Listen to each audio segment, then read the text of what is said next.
Saudações, sejam todos muito bem-vindos ao nosso canal Amor Operacional. Eu me chamo Carlos Awad, sou seu professor online neste mesmo canal. E na nossa videoaula de hoje, nós vamos dar continuidade a uma série de resolução de exercícios relacionados com o processo de custo de produção. Antes de mais, eu quero convidar, subscreva-se ao nosso canal, ative o sino de notificações de modo a ficar ao par de todas as nossas novidades. Vou também deixar na descrição do nosso vídeo o meu WhatsApp, do qual vocês podem apresentar vossas dúvidas, propostas de resolução. Assim eu poderei analisar e também, de certa forma, poderei o ajudar. Então, vamos àquela que é a nossa aula de hoje.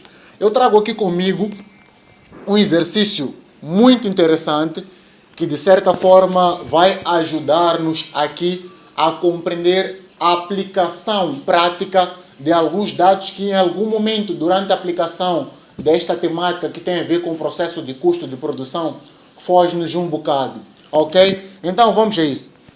O exercício diz o seguinte: a contabilidade de custos da empresa ABC revelou no mês passado o seguinte. Eles apresentam aqui muitos itens e a particularidade destes itens é que eles estão apresentados em custos monetários. Isto vai facilitar bastante na aplicação prática desses mesmos dados. Por quê?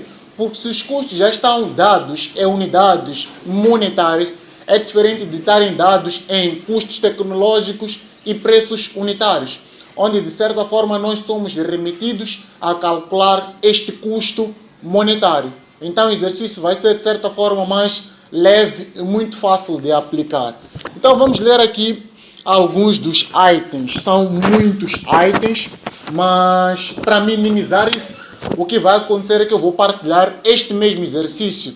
Vou deixar também na descrição do exercício como é que vocês podem ter acesso a esse mesmo exercício e poderem ler com mais devagar. O primeiro item tem a ver com renda da fábrica. O segundo tem a ver com o ordenado do pessoal da direção fabril. O terceiro tem a ver com encargos sociais com o pessoal da direção fabril. O quarto tem a ver com compras de matérias-primas, temos amortizações, temos seguros de transporte de matérias-primas, temos aqui juros de descontos de letra, temos aqui comissões de venda, temos aqui salário dos operários fabris, temos aqui amortização de computadores e impressoras fax, etc. Então, são muitos itens, mas fiquem descansados que na descrição do nosso vídeo terá o lugar onde vocês poderão ter acesso a este mesmo exercício. Então, vamos ler aqui os pedidos do nosso exercício, de modo a podermos nos situar com relação àquilo que o exercício pede que a gente faça. O exercício diz, deixa ficar uma nota que passo a ler antes, diz o seguinte: produziram-se e venderam-se 3.000 unidades. Não havia existências iniciais nem finais de produtos acabados, nem produtos em vias de fabrico. Pretende-se, primeiro ponto, o custo de produção total e unitário. Isto nos remete ao CIPA, custo industrial de produção acabado. Pede-nos também o custo complexivo, total e unitário. Ok? No terceiro pedido, eles pedem que a gente calcule o lucro bruto unitário. E, por fim, no quarto pedido, eles pedem que a gente calcule o lucro líquido unitário. Ok? Então, vamos desde já fazer a aplicação deste mesmo exercício. Vamos a isso. Nós já sabemos que para nós podermos calcular o nosso CIPA, nós aplicamos a seguinte fórmula. O nosso CIPA total, ele é calculado do seguinte jeito, que é matéria-prima consumida, mais mão de obra direta, mais gastos gerais de fabrico, mais produtos em vias de fabrico inicial, menos produtos em vias de fabrico final. Ok? Esta aqui é a nossa fórmula do custo industrial de produção acabado, certo? Porém, nós temos que perceber aqui uma particularidade. Awad, que particularidade é esta?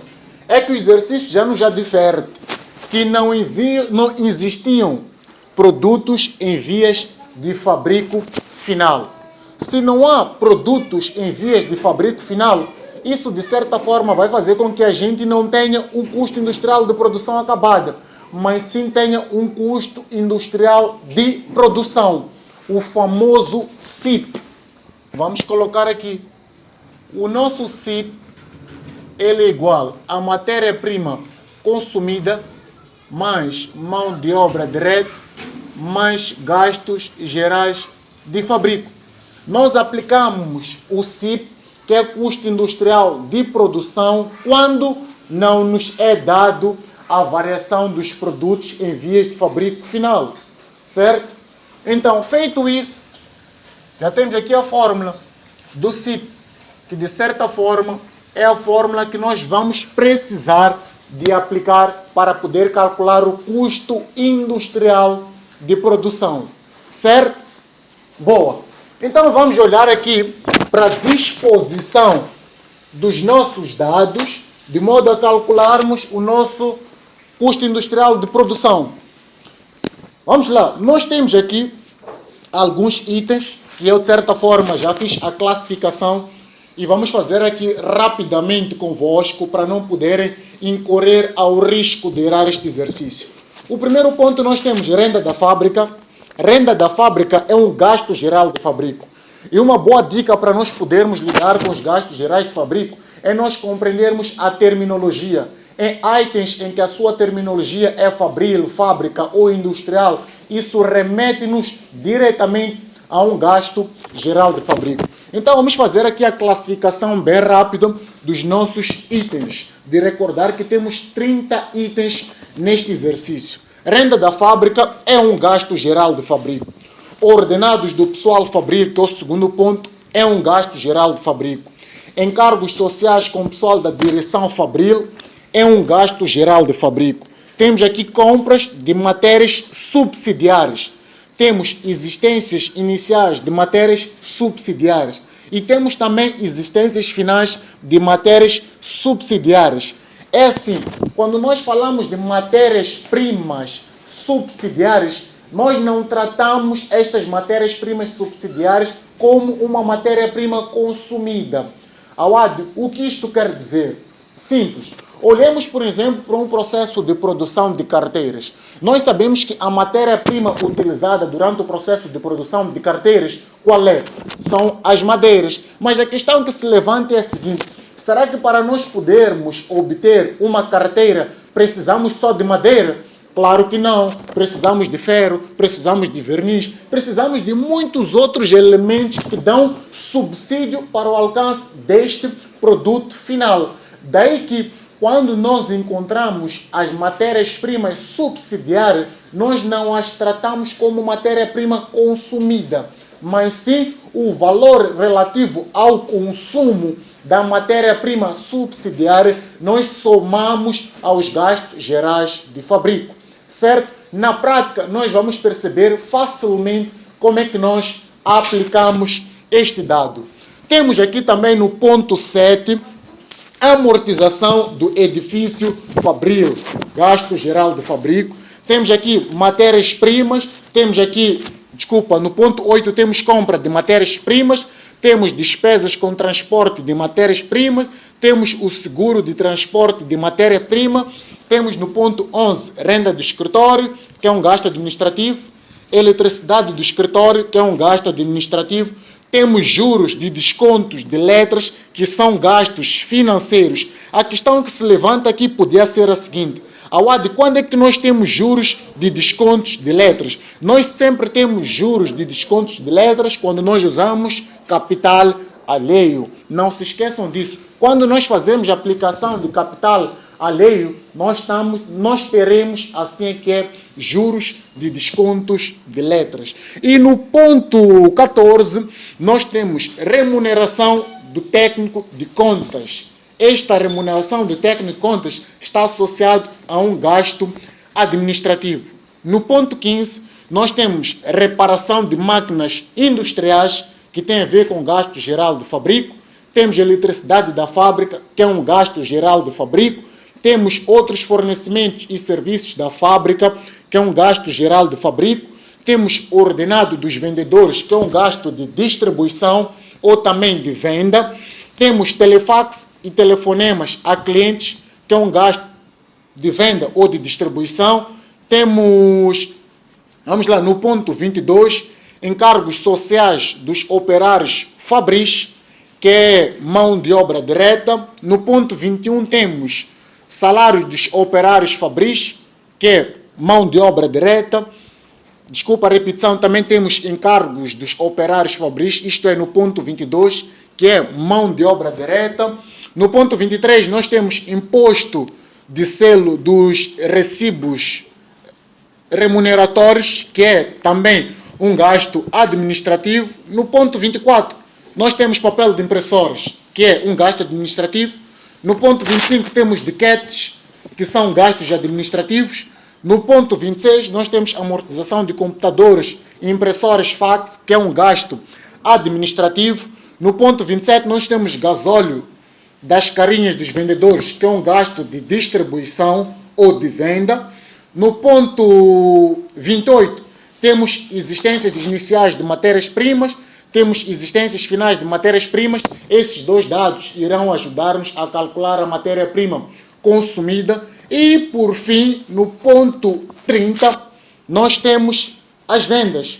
E, neste caso, são os dados em custo monetário, que corresponde ao volume de vendas. Então, este é o primeiro passo, que consiste em classificar cada um dos nossos itens para posteriormente fazer a aplicação prática dos mesmos e encontrarmos aqueles que são os nossos pedidos do exercício.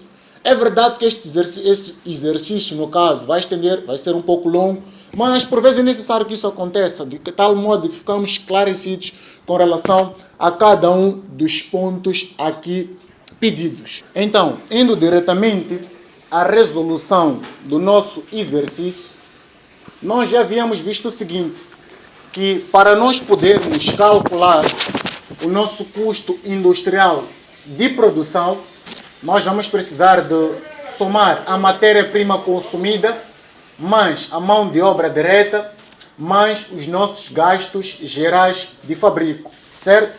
Então nós podemos colocar aqui do seguinte jeito, nós vamos dizer assim, que o nosso custo industrial de produção, ele será igual. Agora precisamos de calcular a nossa matéria-prima consumida. E como é que nós vamos calcular a nossa matéria-prima consumida? É muito simples.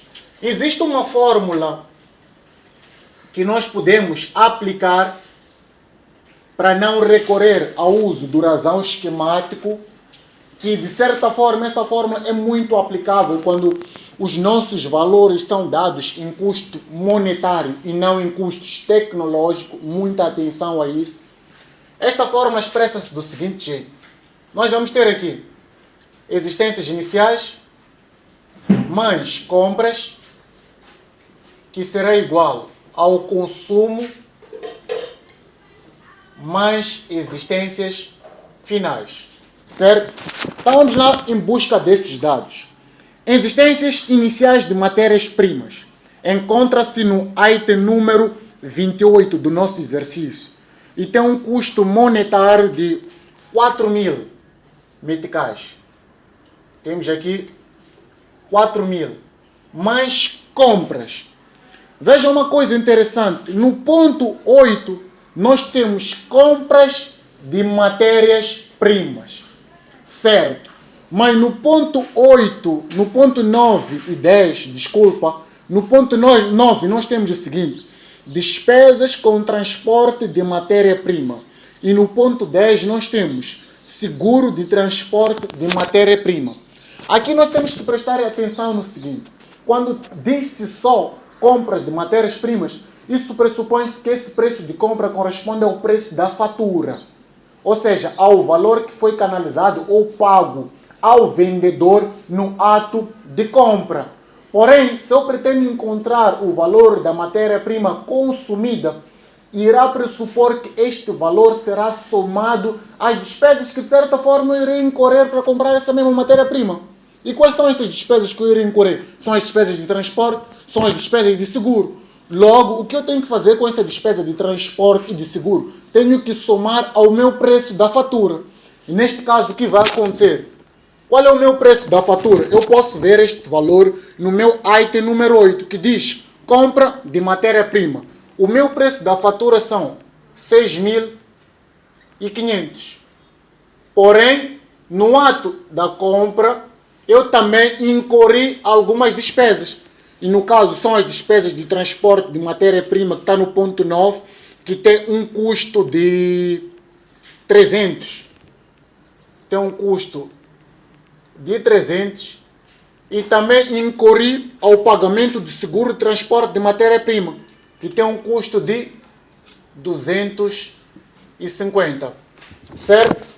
Então, de seguida, o que é que nós fazemos aqui ao lado? Muito simples. Esta caneta já está um pouco gasta, vou recorrer a outra. Já temos aqui o valor das nossas existências iniciais de matéria-prima e já temos aqui os valores das nossas compras, da nossa compra. Custo total da compra desta mesma matéria-prima, que será igual ao consumo, que é o que nós procuramos, mais existências finais. Temos valor das existências finais de matérias-primas. Temos sim, está no ponto ou no item 29 do nosso exercício, que tem um custo monetário de 2.300, certo? Então vamos lá aqui somar. Vamos ter aqui existências iniciais, estas canetas, meu Deus. Temos aqui existências iniciais, 4.000. 4.000 mais, vamos lá somar aqui, para ver quanto é que nos vai dar o custo total da compra da matéria-prima. Temos 6.500, mais 300, mais 250, vamos ter 7.050. 7.050 corresponde ao custo total da compra da matéria-prima. 7.050 igual ao consumo, que é o que nós procuramos, mais 2.300. Ok? Então, 7.050 mais 4.000 das existências iniciais, vamos ficar aqui com 11.050. 11.050 igual ao consumo mais 2.300. Ok? Então podemos pegar esse 2.300, podemos passar para o primeiro membro, estava a somar, então agora vai subtrair.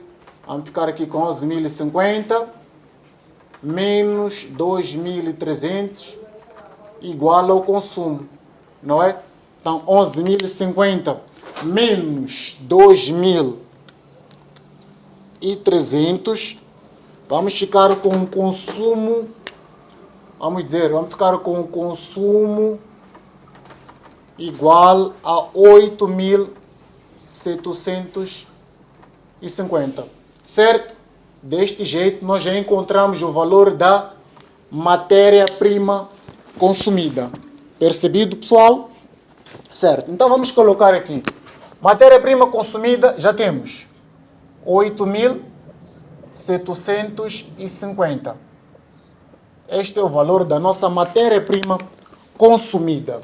De seguida, nós vamos calcular o valor da nossa mão de obra direta.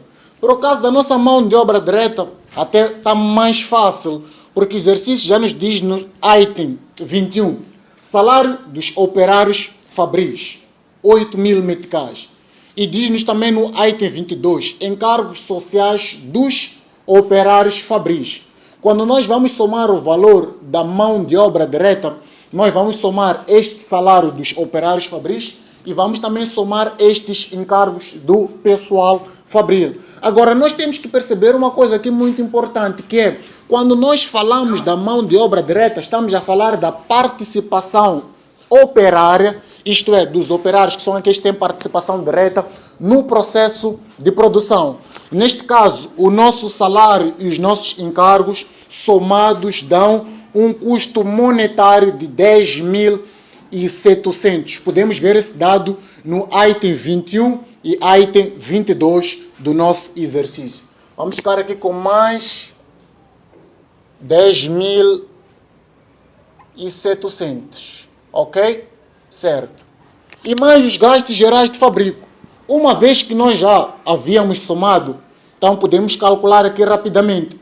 Temos 1.500, deixa eu fazer aqui rapidamente, para nós podermos calcular os nossos gastos gerais de fabrico. Nós já havíamos classificado juntos no início, então só vou somar aqui rapidamente para podermos gerir bem o nosso tempo de vídeo.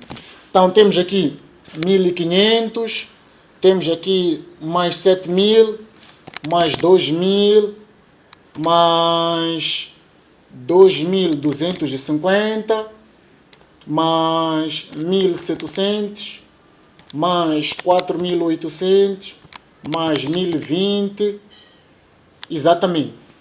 Os nossos gastos gerais de fabrico, eles dão-nos 8.000 não, desculpa, dão-nos 15.950. O valor dos nossos gastos gerais de fabrico dão-nos um total de 15.950 unidades monetárias. Porém, nós aprendemos que nós vamos precisar de somar aos nossos gastos gerais de fabrico as matérias-primas subsidiárias, ok? Então, vamos dizer que os nossos gastos gerais de fabrico já são de 15.950 mais o valor do consumo. Estas minhas canetas já estão muito gastas.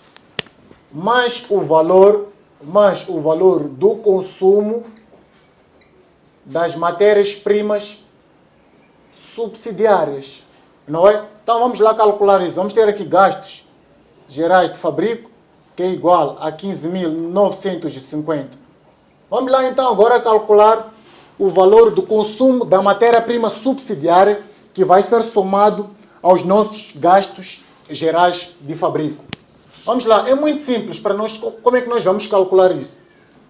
Para nós podermos calcular o valor do consumo das matérias-primas subsidiárias, vamos usar, de certa fórmula, esta mesma fórmula, que vai ser existências iniciais das matérias-primas subsidiárias mais compras das matérias-primas subsidiárias igual ao consumo das matérias-primas subsidiárias mais existências finais das matérias-primas subsidiárias. Então vamos lá ver existências iniciais das matérias-primas subsidiárias. Onde é que nós encontramos este valor? No item número 5. Existências iniciais das matérias-primas subsidiárias, temos 3.400. Temos aqui 3.400. Mas qual é o valor das compras das matérias-primas subsidiárias? Podemos encontrar esse valor no item 4, que corresponde a 3.000, igual ao consumo das matérias-primas subsidiárias, que é o que nós, de certa forma, procuramos, mais existências finais das matérias-primas subsidiárias, que podemos ver no item número 6, que corresponde a 4.300. Vamos lá, 3.400 mais 6.000, 3.400 mais 3.000, isto vai nos dar 6.400, igual ao consumo das matérias-primas subsidiárias mais 4.300. Então podemos dizer que 6.400, vamos passar esse 4.300 para o primeiro membro, vai ficar menos 4.300, igual ao consumo das matérias-primas subsidiárias. Logo, o nosso consumo das matérias-primas subsidiárias será igual a, vamos lá, 2.100. 2.100. Vamos pegar neste valor do consumo das matérias-primas subsidiárias, vamos somar aqui 2.100, certo? Logo, os nossos gastos gerais de fabrico serão iguais a 15.950 mais 2.100, isso vai nos dar 18.050 unidades monetárias. Logo, os nossos gastos gerais de fabricos correspondem a 18.050. Certo, pessoal? Cool. Então, deste jeito, nós conseguimos perceber que o nosso custo industrial de produção ele será dado pela soma de 8.750 mais 10.700 mais 18.050. Logo, o nosso custo... Essa caneta já está muito gasta. O nosso custo industrial de produção será igual a 37.500, ok? Certo. Agora, vejam só uma coisa muito interessante. É um aspecto que nós já havíamos deixado muito claro no início. Se eu não tenho a variação dos PVFs, isso de certa forma fará com que eu não calcule o meu custo industrial de produção acabado, mas se calculo o meu custo industrial de produção.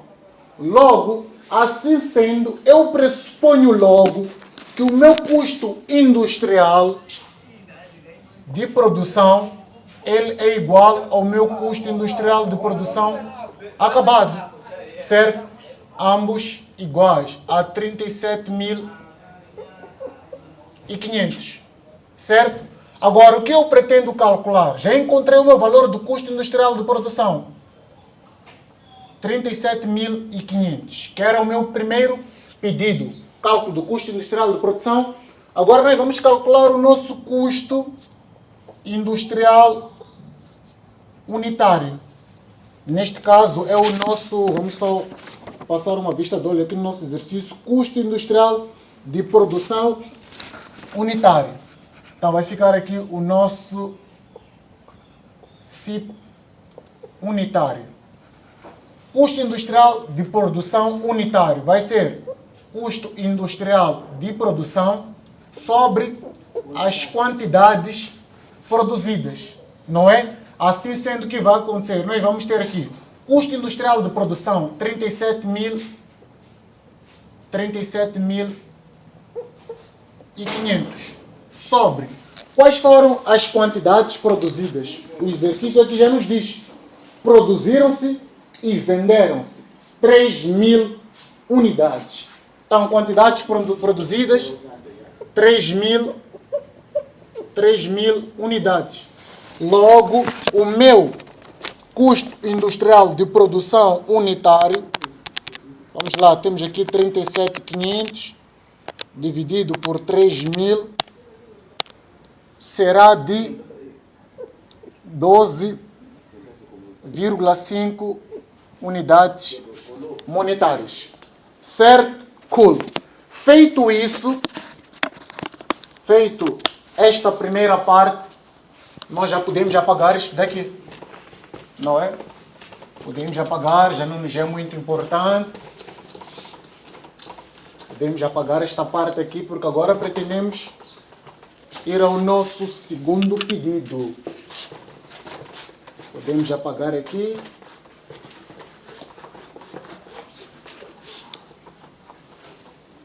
Este era o nosso primeiro pedido,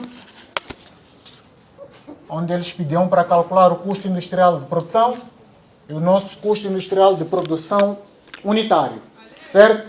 Então agora vamos para o nosso segundo pedido. O nosso segundo pedido. No nosso segundo pedido, eles querem que a gente calcule o nosso custo complexivo, total e unitário. Quando nós falamos de custo complexivo, é o mesmo que nós falarmos de custo comercial. E a sua fórmula é dada do seguinte jeito: custo complexivo ou comercial ele é igual ao custo industrial dos produtos vendidos mais os gastos comerciais. Ok? Então, como é que nós fazemos para encontrar este valor relativo aos custos industriais dos produtos vendidos. Aqui vamos precisar de recorrer ao nosso razão esquemático. Vamos lá apresentar este nosso razão esquemático, que por sua vez é o razão do produto acabado, ok? Vamos lá ver o seguinte, temos aqui existências iniciais, temos aqui produção, temos aqui vendas e temos aqui existências finais. Essa é a estrutura, certo? Certo. Vejam só, o exercício diz-nos que produziram-se e venderam-se 3.000 unidades. Se nós produzimos e vendemos 3.000 unidades, isso de certa forma leva-nos a compreender que não tivemos existências iniciais e não temos existências finais, ok? Produziram-se 3.000 unidades e venderam-se também 3.000 unidades. 3.000 unidades, certo? Então aqui nós vamos ficar com 3.000 e aqui também vamos ficar com 3.000. Como é que nós calculamos o nosso custo industrial dos produtos vendidos? Nós já havíamos aprendido isso em aulas anteriores. O nosso custo industrial dos produtos vendidos é calculado do seguinte jeito. Nós pegamos nas quantidades vendidas e vamos multiplicar pelo nosso custo industrial de produção unitário. Neste caso, vamos pegar 3.000, vamos multiplicar por 12,5. E faremos o mesmo para a produção. Vamos multiplicar por 12,5. E neste lado de cá vai ser mais fácil, uma vez que nós não temos critério de valorimetria, uma vez que não tivemos existências iniciais e nem finais. Então o que vai acontecer? Vamos pegar em 3.000, vamos multiplicar por 12,5 e vamos ficar aqui com 37,500. E aqui também temos 37,500. 37,500. 37,500. Que é o valor que nós vamos vir colocar aqui. 37,500. Conseguem ver que aqui tem uma coisa muito interessante. O que é isso? O nosso custo industrial dos produtos vendidos, ele é igual ao nosso custo industrial de produção. O que isto quer dizer? Isto quer dizer que as mesmas quantidades que nós produzimos, nós vendemos na totalidade. Daí que nós temos esta igualdade entre o nosso custo industrial de produção e o nosso custo industrial dos produtos vendidos. Certo? Então vamos avançar. Já temos o nosso custo industrial dos produtos vendidos, que equivale a 37.500 unidades monetárias. E a questão agora é, qual é o valor dos nossos gastos comerciais, que também podem ser chamados de custos não industriais? Vamos lá.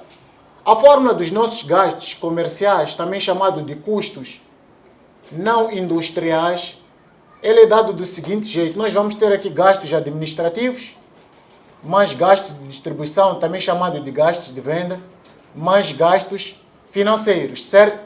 Então vamos lá somar os gastos administrativos. Nós já havíamos feito esta classificação anteriormente, então não voltaremos a fazer, simplesmente vamos somar os seus valores, também para podermos ganhar o tempo. Então vamos ficar aqui. Gastos administrativos, nós temos aqui, deixa ler, temos renda do escritório, até vou começar a somar aqui.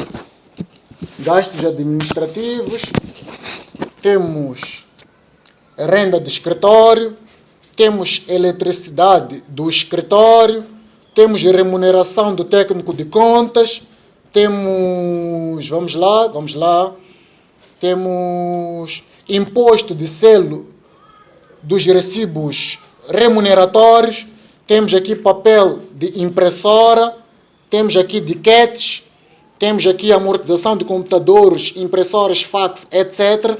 E somado tudo isso, vamos ficar com gastos administrativos de 6.220. 6.220.